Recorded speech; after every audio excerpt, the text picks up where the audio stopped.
I can try to speak English with my Latina accent if that's easier for those who prefer the portuñol. Y puedo tentar hablar algunas palabras en español in the middle of my talk, if that helps. So it would be like 3 languages in one talk. Okay, so my talk, we're going to talk about physical pen tests. If you don't know what physical pen test is I break into companies, so invado compañías, invado empresas y robo sus cosas.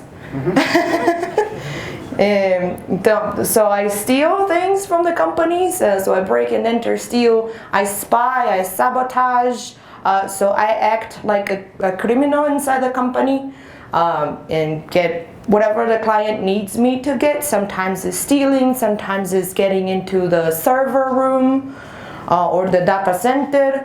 It depends on what the client wants, but I'm the person who does that physically, me in person. I don't do that remote. I do that in person. And oh boy, okay.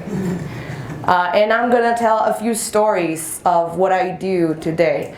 So if you don't know what ingeniería social is, no problem. I'm gonna explain a little bit about it.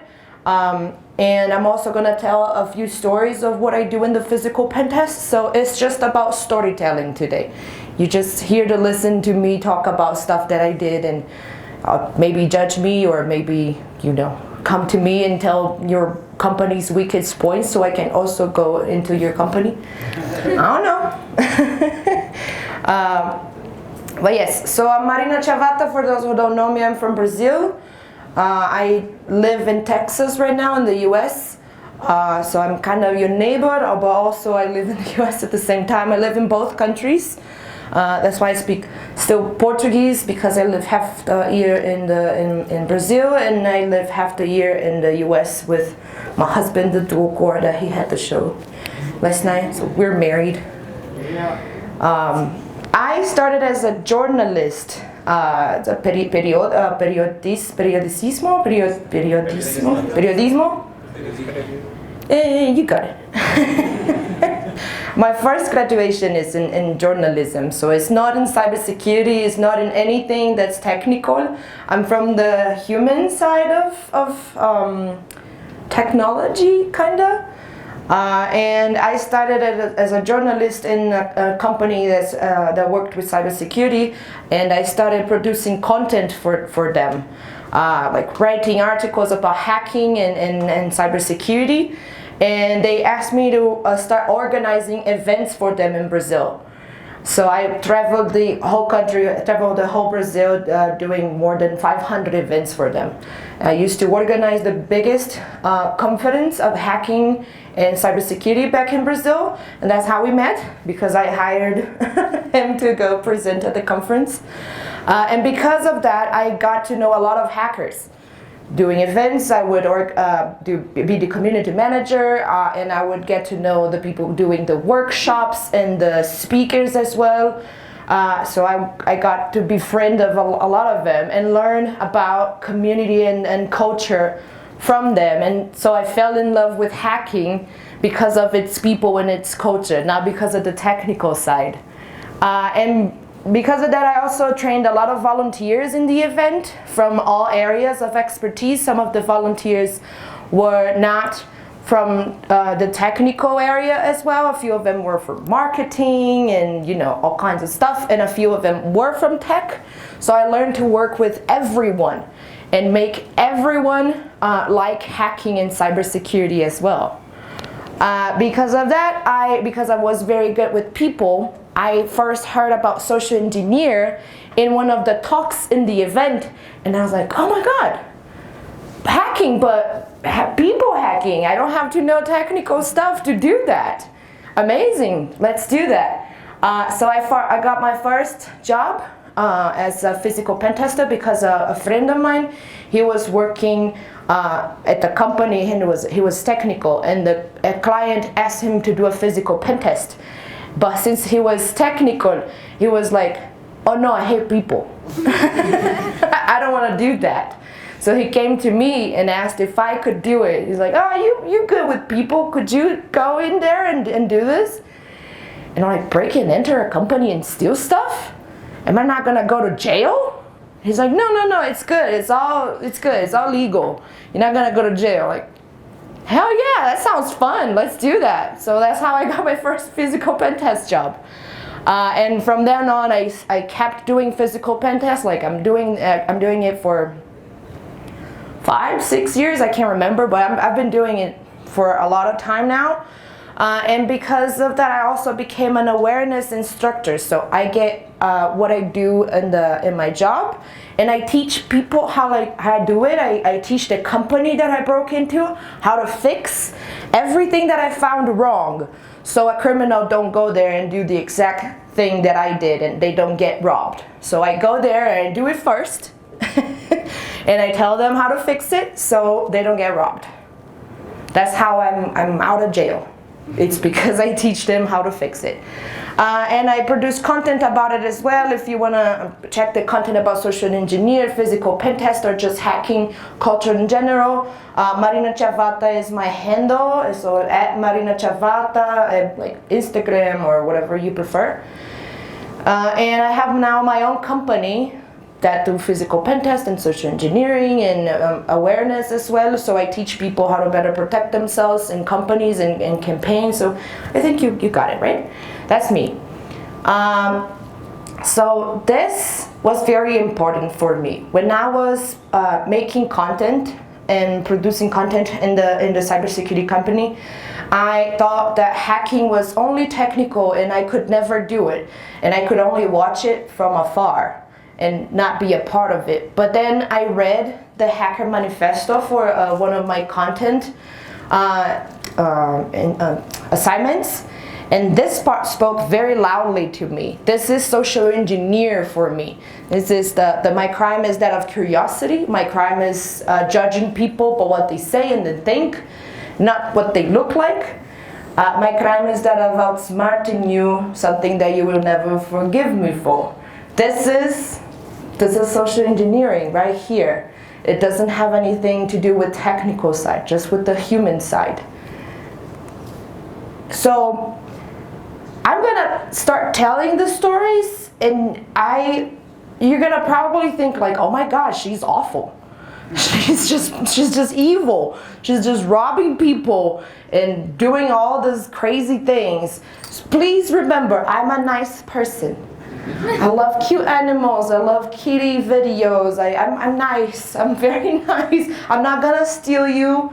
I'm not gonna rob you unless you make it very easy for me. But even so, remember the cute little Brazilian animals. I'm nice. So from here on, if you feel afraid, just remember this light. Okay? We're ready. So for those who don't know what social engineering is human hacking, is finding vulnerabilities in people's behavior and taking advantage of it. So I make people make mistakes in order for me to steal their things, or they take me to places that I shouldn't be taken. Yes. So for example, I go to the security guard and ask him to take me to the president's room, and he will do it because I will say things that will convince him to take me there, either because I'm the president's niece, or I have a training with the president. Anything I can say, so the security guard himself can take me there. So I don't avoid security, I use them in my attacks, because I am there to make humans commit mistakes, even the ones that are supposed to make us feel safe. That includes the information security team.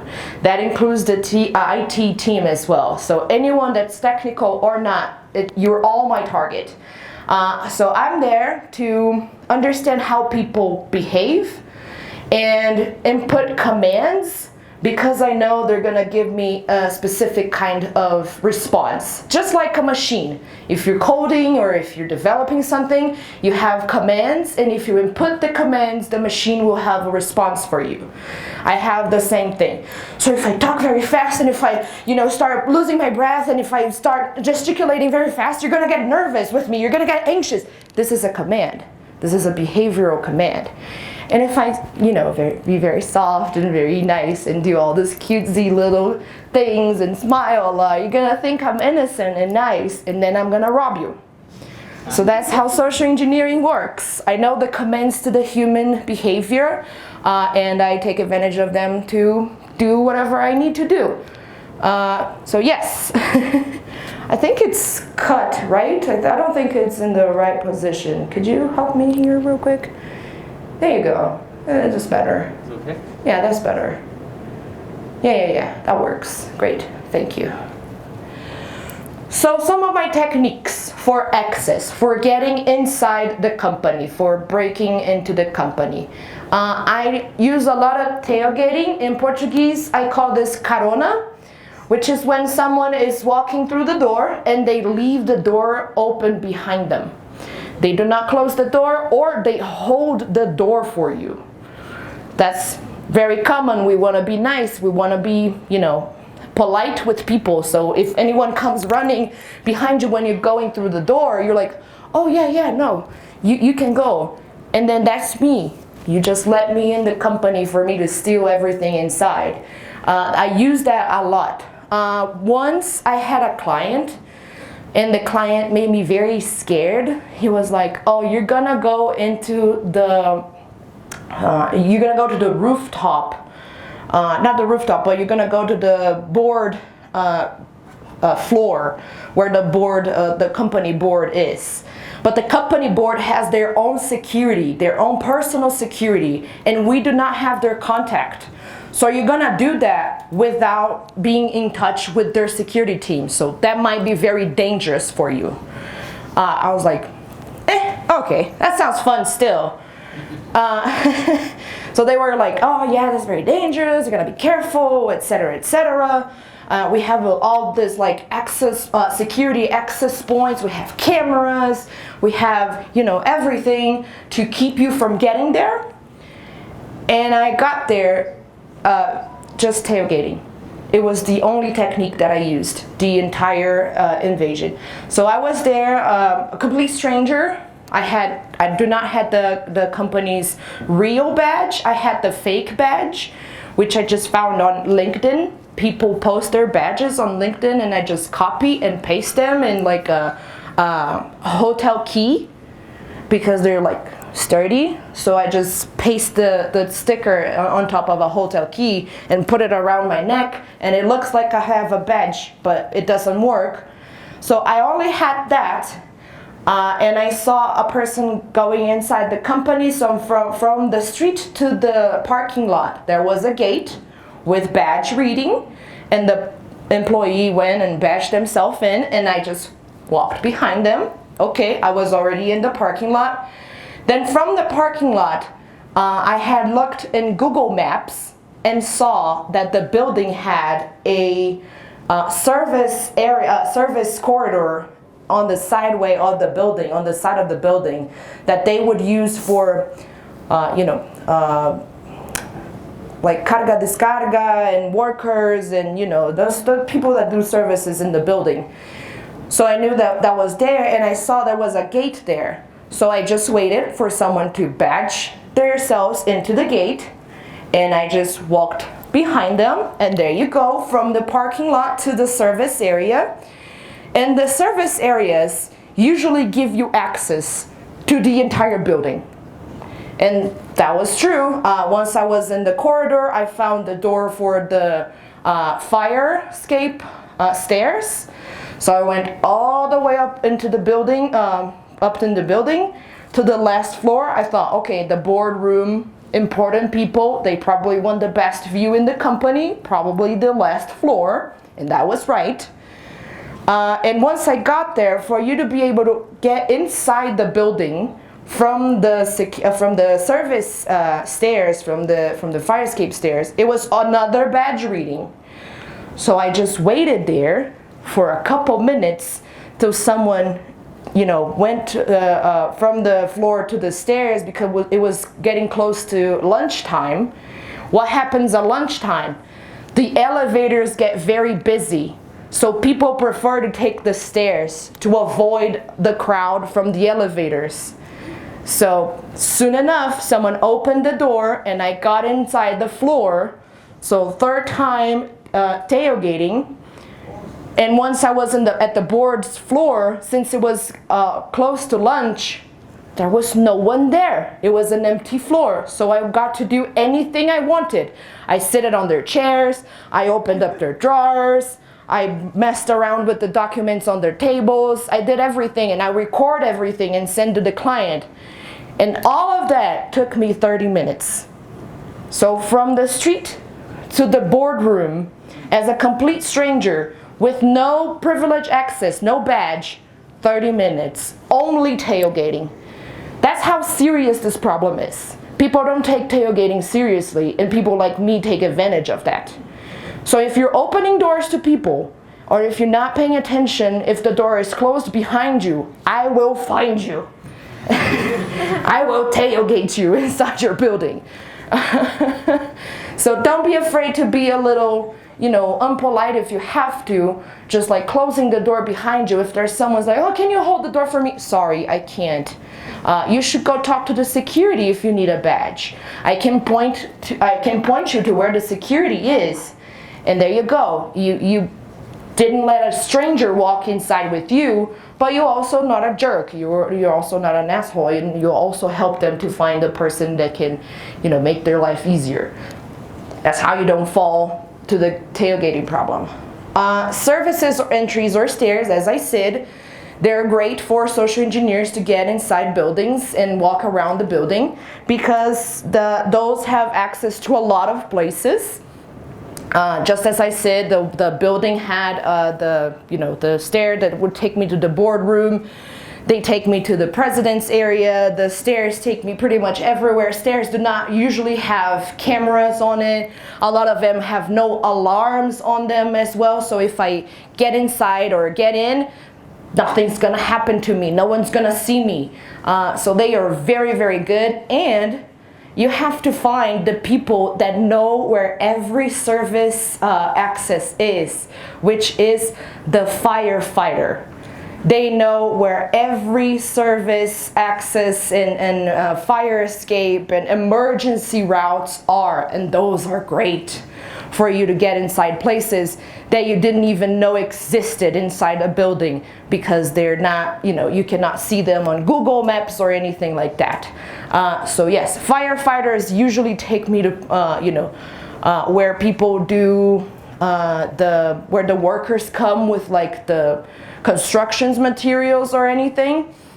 Those are perfect. Constructions crew or just service crews, if I see them, I follow them, because they usually also have this privileged access that they don't realize. And it's like amazing, because they're also invisible. No one looks at the service crew. No one pays attention to them. You're too busy, you're too important to pay attention. And it's perfect, because I get inside with them.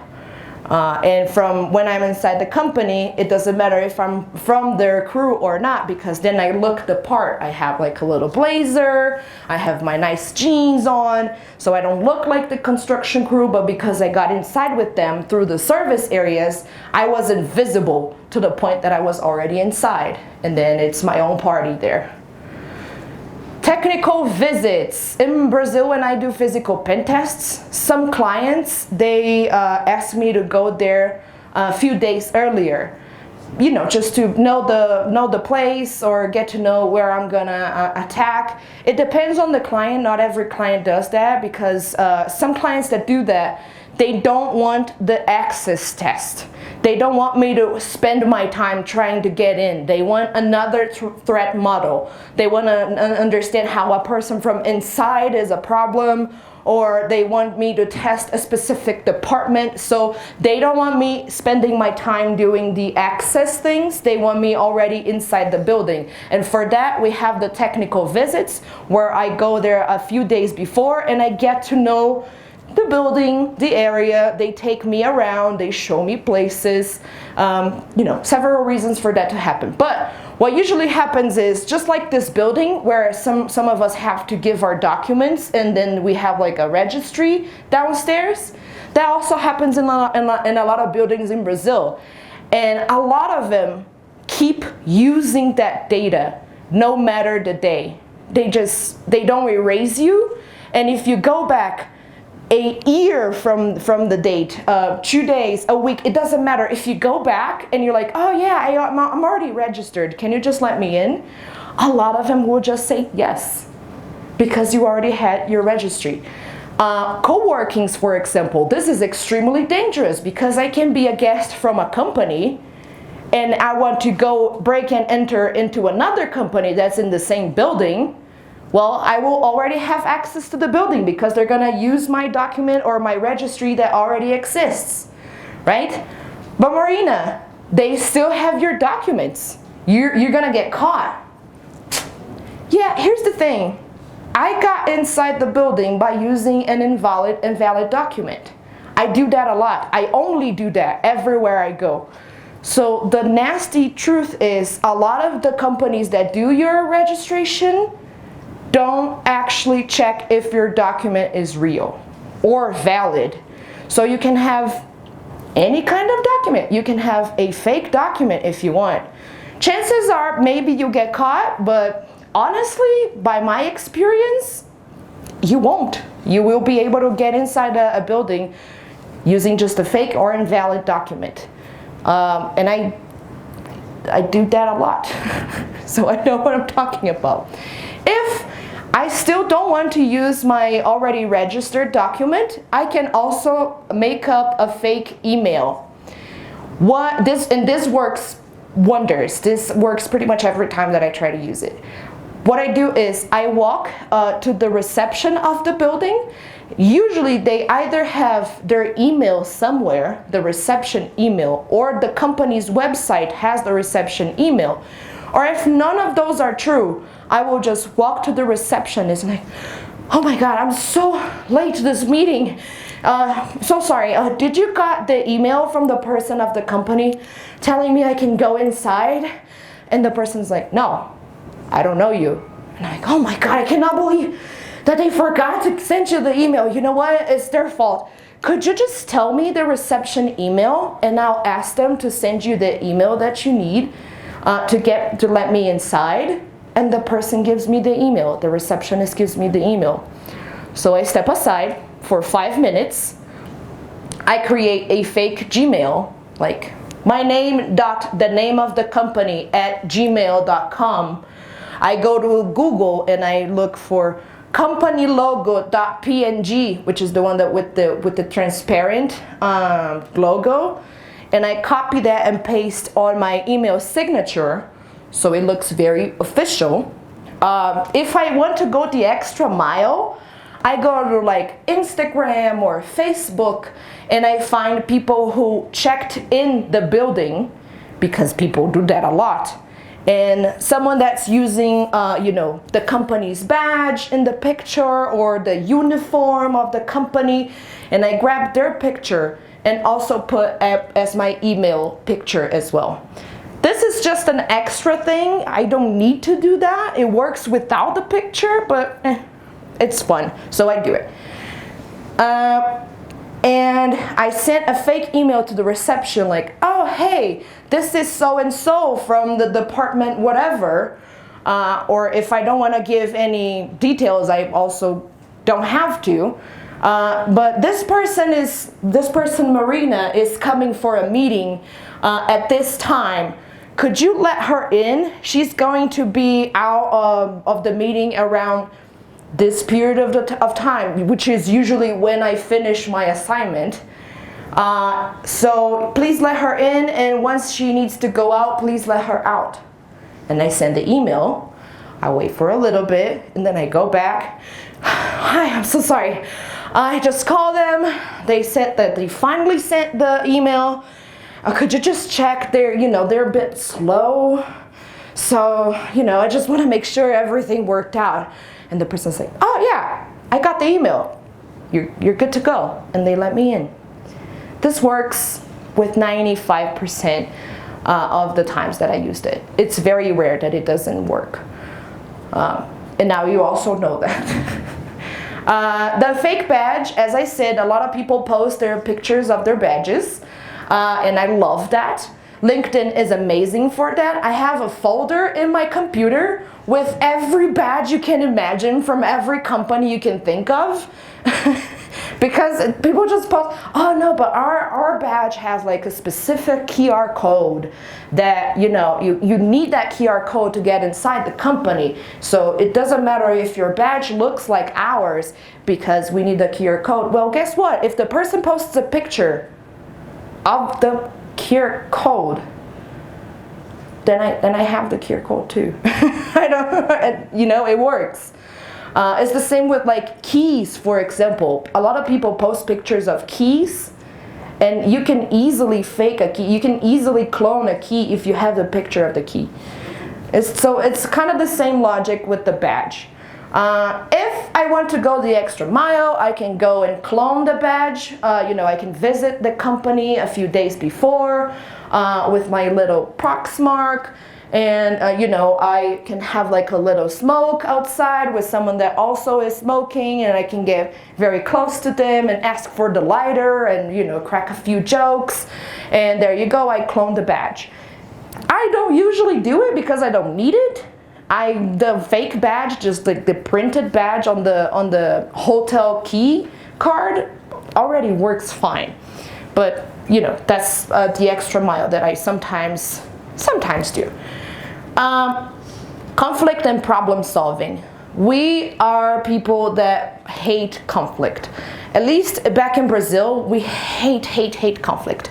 So if there's a problem, people are going to be very, very upset, right? But the trick is, I create a problem and I immediately solve the problem for them. Like the person in the reception, right? I went there and I was like, oh my God, I'm gonna miss this meeting. It's an important meeting and I'm gonna be late, oh my God. And the person, the reception is like, oh, come on. I was just here having my nice day. And this lady comes to mess my day up with this problem. Girl, it's not my fault that you're late. I don't wanna deal with that. Oh, but you know what? I can send them, I can call them and ask them to send an email, and that's gonna solve it. Oh, thank you so much. I'm gonna be right back. And instantly, the chemicals in the brain of that person is like, oh, the problem is gone. This is amazing. Awesome. I love this person. They came and solved a problem that I myself created, by the way. So if you really want to alter someone's chemical, someone's brain chemical, is to create the conflict and immediately solve it for them. They're gonna feel like you know what you're doing. You're a nice person. You want the best for them. You want the best for the situation. You're a problem solver. You're a go-getter. You're gonna give that feel to them. Improv. So I never ever recommend improvisation for people that are starting physical pen test, but unfortunately, because I come from Brazil, this is a must-have skill. A lot of things go wrong during a physical pen test. I can do all of my homework. I can study all the departments. I can look everything I want on Google Maps. But as I am there at the day of the physical pen test, a construction crew is going to be in the middle of the lobby, and the lobby is going to be closed. And then, what do I do? Like, where do I run to? Like, where do I enter? Or like an important person that was one of my targets is out sick. What do? I can't go back later. All my plan is just going to fall apart. So I have to be able to improvise, which means I have to be able to make very good decisions with very low risk at a very fast pace. So that means I have to know really well about people's behavior. I have to have my entire homework is what I call, so I have to have done my reconnaissance. You know, I have to know the people in the departments, who they work with, where they work at. LinkedIn can give me all of that. So if you're posting about your coworkers on LinkedIn, I have probably already found you and your coworkers. So that's very good for me. So I can make very fast decisions and improvise my way inside the company. Simply asking is amazing. We are very afraid of asking. A lot of people come to me like, oh, I could never do it. This sounds like, you know, some kind of magic tricks that you do. You're just like enchanting the people around you and putting a spell on them or whatever. And most of the times I just walk to someone like, hey, what's the password to the lab? And they're like, oh, it's this one. Oh, great, thank you. And then I get inside the lab. That's it. That's literally it. I'm not even joking. One of the clients, it was a very fun client. It was a chemical lab that used to make medicine for the entire country. So it was a very important lab. And I never had gone inside the lab before, and it was like a vacuum sealed lab, and I had to have like the lab gear, you know, all the clothes and things. So I was very excited to do that, to, you know, play cosplay a little bit, like look like a lab person. So I was in the front of the door, of the lab door, and they had the password keypad. And those are very fun if you have the time to play around with them, because the numbers get faded. So you can try to guess the password by the numbers that are faded. You just press them in, you know, different patterns until some point the door opens and you're like, yay! So I was in that process, you know, trying to guess the pad and pressing the buttons and everything. And then a person just comes by and goes away and like looks at me, and I'm like, oh, am I gonna get caught? And no, the person just like goes away, and then they come back a few minutes later and they look at me and they go like, oh my God, I think I'm gonna get caught. This person is like looking at me a lot. And then a third time, and then they walk to me and they're like, oh, did you forgot the password? Is this? And they walk away.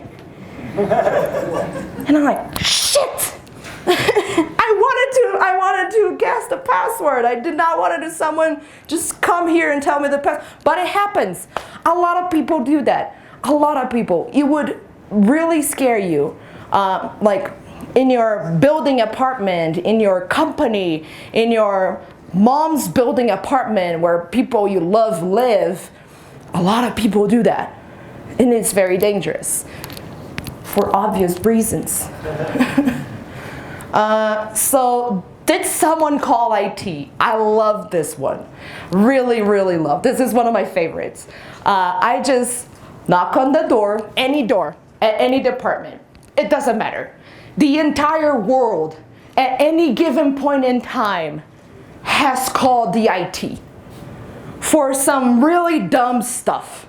The AC is not working. The internet is slow. The pointer just broke. Anything. It can be the dumbest reasons. Everywhere, everyone called the IT. So as soon as I knock on the door and ask if someone called the IT, I am immediately inside. People grab me by the hand like, oh yes, can you just, you know, make the internet faster? And I'm inside. In a client, one of my missions was to get inside the security monitoring room where all the monitors of all cameras are. So that is a very heavily secured and closed room. Hard to find, hard to get inside. There was a security at the door. It's a huge, heavy door. And there was another huge, heavy door, everything with cameras, everything with like thumb reading, like biometry. So pretty impossible to get inside, right? Wrong. I literally knocked on the door and I looked at the security guard and was like, hey, did someone call the IT? And the security guard like radioed someone inside the room and was like, oh yeah, they did. And all the doors were open for me and I was inside the freaking room. And I had my USB with me. And let me tell you again, I am not technical. I do not know how to operate computers. It doesn't matter. I just have to pretend that I do, because people also do not. So I had my USB with me and I was connecting, and if you know what a bad USB is a USB drive with payloads in it and with malware in it. So if I connect that to any machines, the machine is now mine. The machine is now compromised and filled with bad things. And you can imagine how bad it is if a security monitoring machine gets compromised. That means the whole monitoring is gone, right? Well, I connect my USB in every machine inside that room. And every time I did, I would just look at the machine and go like, yeah, it is weird. It was not supposed to be doing that. No, wait a second. Let me try on this one.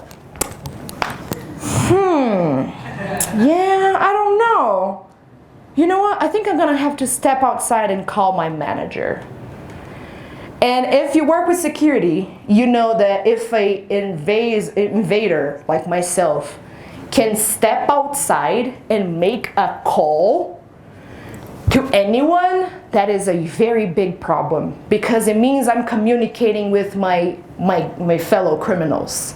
I'm giving them information, inside information. So a lot of bad things happening in this scenario, just because I asked if someone called the IT. That's how far it got me. Stealing. How much time do I have? 10? Okay, I'm gonna have to go fast, okay? So prepare for very fast English. We can do this. Meeting rooms. I love going to meeting rooms because they usually give me credibility, which means I look like I belong there. I look like I'm an important person if I'm inside a meeting room, right? So and meeting rooms are usually unlocked. And they usually usually they have like the schedule of the meeting room, either on the door or inside. So I know when the meeting room is going to be empty, and I love just sitting there and pretending I'm someone important for like a service, for example, that people use. And then I go into the departments asking people like, hey, do you have like 5 or 10 minutes for like a very quick feedback meeting? I just want to know about the problems that you're having by using the service. And it's amazing because everyone wants to complain about the service. So they come with me and they give me all this information about the service that they're using, the problems that they have, the files that they are not able to upload, or every problem. So I already have a map of the entire network by the end of my meetings, and it can work for anything. I actually use it a lot for just leaving my stuff behind.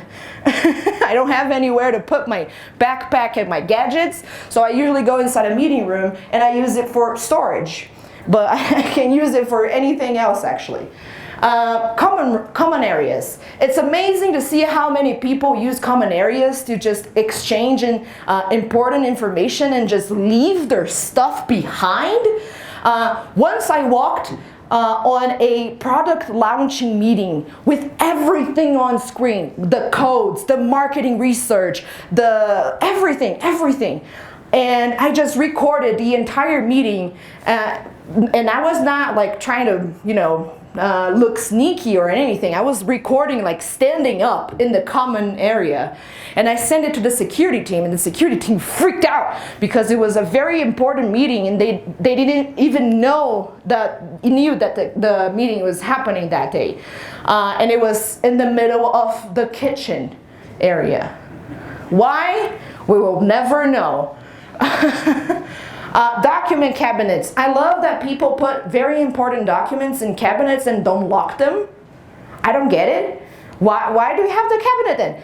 Or sometimes they do lock it and then they put the key in the first drawer of their table. Or they put the key on the wall for everyone to see where the key is. Why do we have the cabinet? So it's very easy. Lock picking as well. A lot of the cabinets are just shitty, like locker kind of vibes. So I can lock pick inside them in like 30 seconds. That's how ridiculous the cabinets usually are. Unlocked rooms, you will not believe how many data centers, how many server rooms, how many law department with all the lawsuits of the company are just unlocked. So if you open the door, you're already inside. So I have this thing where every time I walk in places, I just check what doors are open. It's just like a habit of mine. It's just natural. Including here. If anyone works here, we can talk later. Unlocked devices, the same, like unlocked computers, unlocked cell phones. I walked at chemical labs, at like construction labs with the machines that do all the testing, just unlocked there for me to have any access that I wanted. Uniform and accessories. I love stealing stuff that makes me look like the part. So I steal, the cleaning crew uniform. I steal the maintenance crew uniforms and like the hard hats and the protection glasses and the little security vest. And I walk around looking like up for maintenance. I don't tend to use those because I don't want those people to be fired.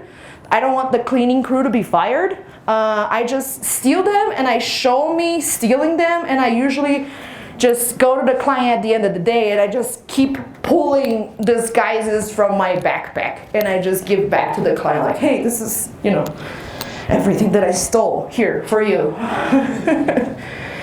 Phishing and smishing, this is very basic, social engineering. I usually combine my attacks. If I'm inside the company, like the fake email, for example, that's a phishing one.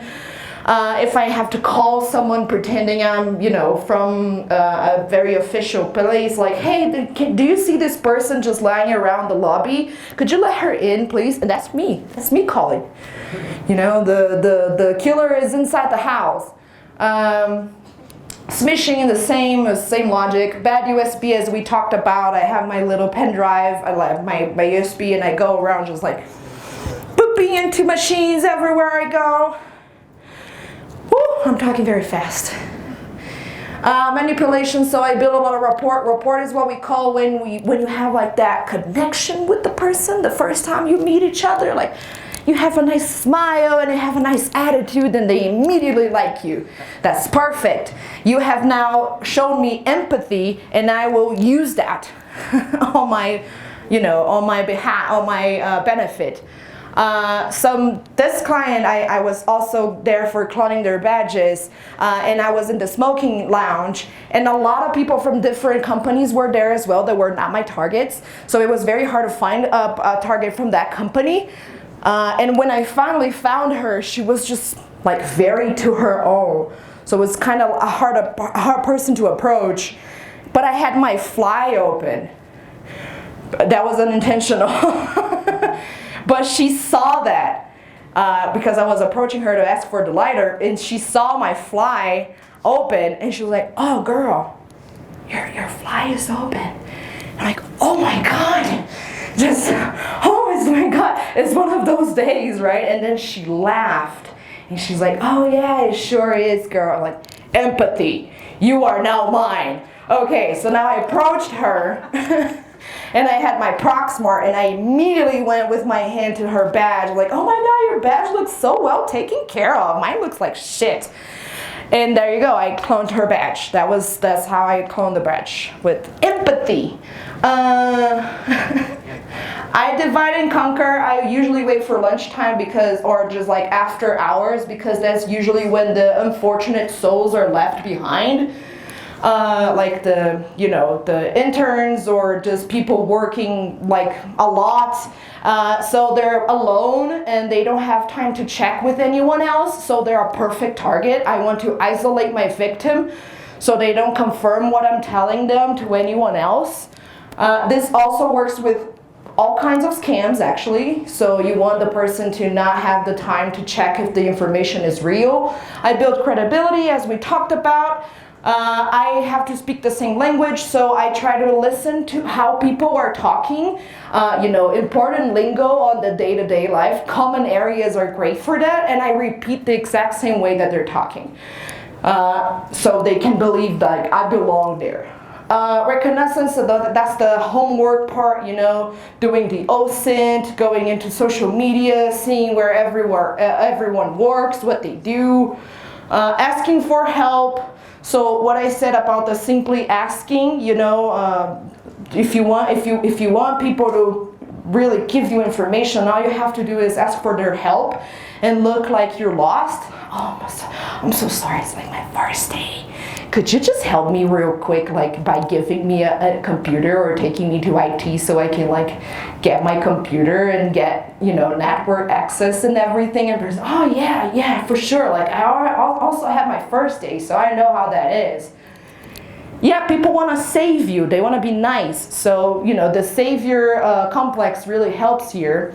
Spotting opportunity, as I said, with the empathy thing. As soon as I saw someone that's trying to help me some way, I'm like, I'm gonna grab you and you're my victim. Good impressions behind you. A lot of people ask me, so you're a social engineer. You must be very good by making people afraid. Like, oh yeah, give me all your money because I'm gonna find where your family lives or whatever.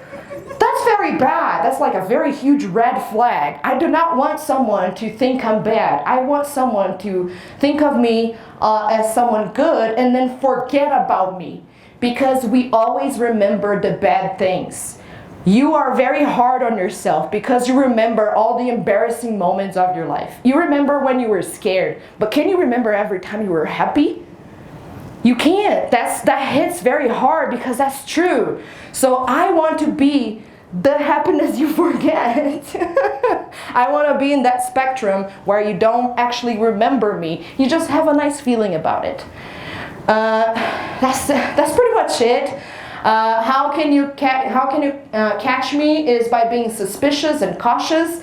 Our survival instinct is very important. That's why we're alive. That's why we don't run in the middle of the street, because we know cars are gonna hit us. So don't be afraid of your survival instinct. We are thinking like, oh, I don't want to be paranoid my whole life. I don't want to be negative my whole life. Well, if you're not, I'm gonna find you. And I'm gonna steal your stuff.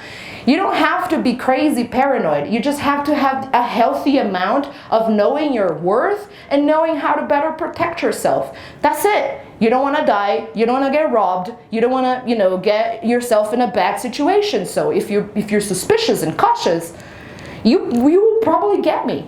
You will probably catch me. Report if you see anything weird. Talk to people around you. When I said about isolating your victim because then they don't have time to ask for help or confirm, this is where reporting comes to play. If you tell people about it, more people are going to start looking at me. More people are going to start talking about me, and maybe the security guard will also look at me and I will get caught. Communication, we need to talk about security, we need to talk about scams. Everyone has already been a victim of a scam at some point. There is no shame in it. I have been a victim of scam as well. Everyone has. That's normal. And we don't have to be afraid of talking to each other about it, because if we do, we get isolated. We will become a victim again. So talk about security for your own protection, and if not for yourself, for your family and friends, because it is gonna happen to your mom, it's gonna happen to your dad, to your kids, to people you love and you're worried about. So if you don't talk about security, it's gonna get bad real fast. Education as well. It doesn't have to be, always about fear. It doesn't have to be always about bad things. You can just give them tips. Hey, have you ever used a password manager? Your life's going to be way easier. You're going to have to only remember one password, right? You're already educating someone, and not about fear. It's not about, making the other person feel like it's the end of the world. It's not an apocalypse. And yeah, security is part of our lives. If we protect ourselves, and I'm not saying this on only an information security point of view, if we know our worth, we want to feel good. We take very good care of ourselves. We go to spas, for example. Whenever we're going outside the house, we check if we have our phone, our wallet, our keys. This is security. This is taking care of your physical integrity. This is knowing your own worth and value and taking good care of it. We already do it on a daily basis. Now we just have to learn how to apply that to, our company, our job, or our phones, or our digital life. So yeah, that's pretty much it. Whew, sorry, it took a long time.